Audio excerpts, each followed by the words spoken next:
Fala aí pessoal, beleza? Sejam bem-vindos a mais um vídeo.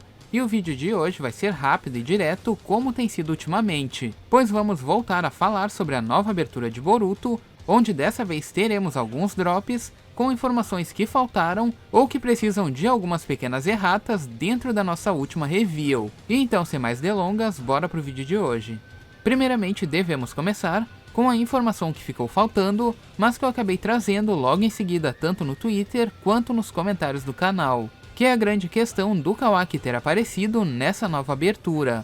Pois domingo, no dia 5 desse mês, quando tivemos o lançamento dessa abertura, foi o dia em que o anime de Boruto completava o seu terceiro ano de vida. Iniciado no dia 5 de abril de 2017, o anime ganhava o seu primeiro episódio na TV Tóquio, e que por sinal nos trazia a primeira aparição do Kawaki dentro do prólogo que vimos a destruição de Konoha. E com isso é interessante notar que depois desse episódio, nunca mais vimos o Kawaki dentro do anime, nem nos episódios e nem nas aberturas, coisa que só veio a acontecer agora, há exatos 3 anos depois da sua primeira aparição.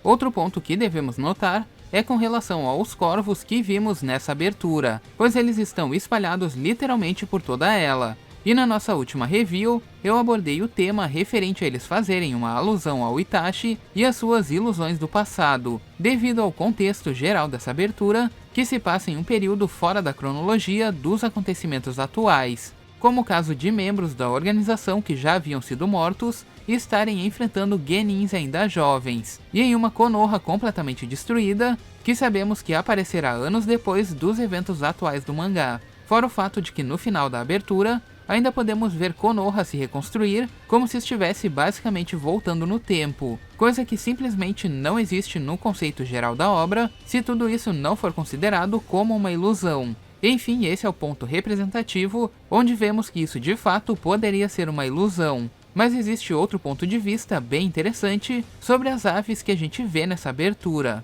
pois o pessoal estava discutindo se o que vimos com relação a elas não se tratavam de outra coisa além de uma ilusão. Como no caso do animal corvo, em outras culturas asiáticas, ele representa simplesmente um mau presságio que está por vir. E no caso deles estarem espalhados por Konoha, representaria a chegada de um mal muito maior, por assim dizer. Assim como vemos na abertura a chegada da Kara e literalmente a destruição de Konoha que estaria por vir. Um ponto de vista novo, com uma simbologia maior e muito mais interessante.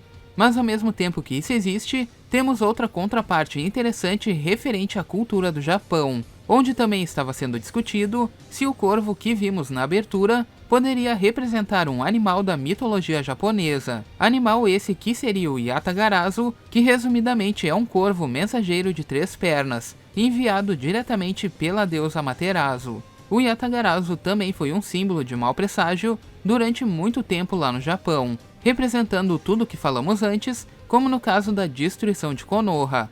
Mas segundo as lendas, o Yatagarasu também se tornou um símbolo de proteção, devido a ele ter historicamente limpado o terreno de grandes batalhas, representando o renascimento depois de tamanha tragédia. O que representaria o que vimos no final dessa abertura, com Konoha retomando a direção contrária da destruição, e com o próprio Kawaki mudando de rumo na abertura, e descobrindo seu próprio caminho dentro de Konoha, onde ele e o Boruto estão juntos lado a lado e o corvo acaba acompanhando eles. O único problema nisso tudo é que nenhum dos corvos que aparece na abertura possui 3 pernas, como era descrito diretamente na mitologia, mas ainda supondo que fosse o Yatagarasu, chegaríamos ao ponto em que é o tema desse vídeo, pois o Yatagarasu também é traduzido como corvo de 8 palmos, sendo simplesmente representado como um corvo divino. E curiosamente, na numerologia japonesa, o número 8 tem um significado de muitos, perfeito ou divino.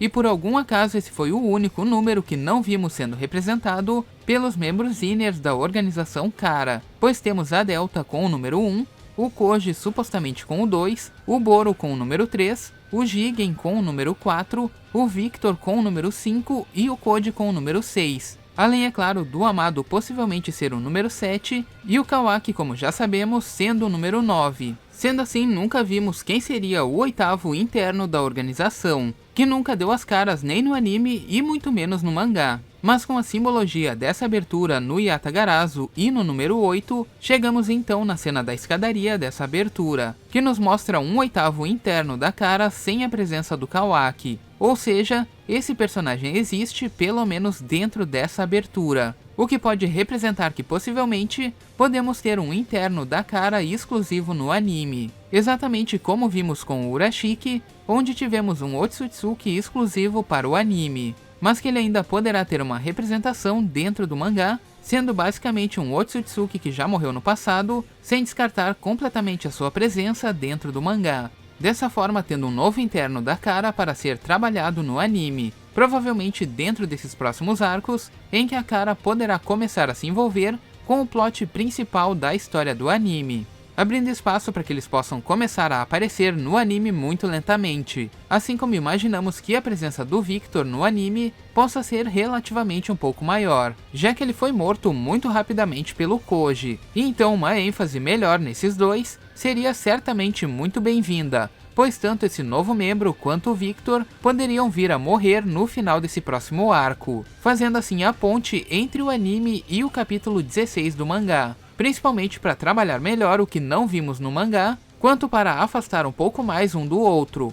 Quanto à numerologia do número 8 representar sorte e proteção, poderíamos supor que esse seria o número real do amado, que acabou traindo Jigen no meio do capítulo passado. Jigen que possui o número 4, que significa simplesmente morte, deixando esse oitavo membro que não conhecemos, sendo supostamente o número 7 na organização. Mas isso é algo que só o tempo vai nos dizer. Então é isso, pessoal, eu gostaria de saber de vocês agora o que vocês acham desse oitavo interno, se ele pode ter alguma referência com a abertura, se ele poderá ser trabalhado no anime e se ele será derrotado dentro dele, como vimos o Boruto derrotando um encapuzado aleatório nessa abertura. Deixem aí nos comentários para que eu saiba a opinião de vocês. Mas então, pessoal, esse foi o vídeo de hoje e eu espero que vocês tenham gostado. E se você gostou, deixe seu gostei para dar aquela força aqui pro canal. E enfim, eu vou ficando por aqui, a gente se vê no próximo vídeo. Falou!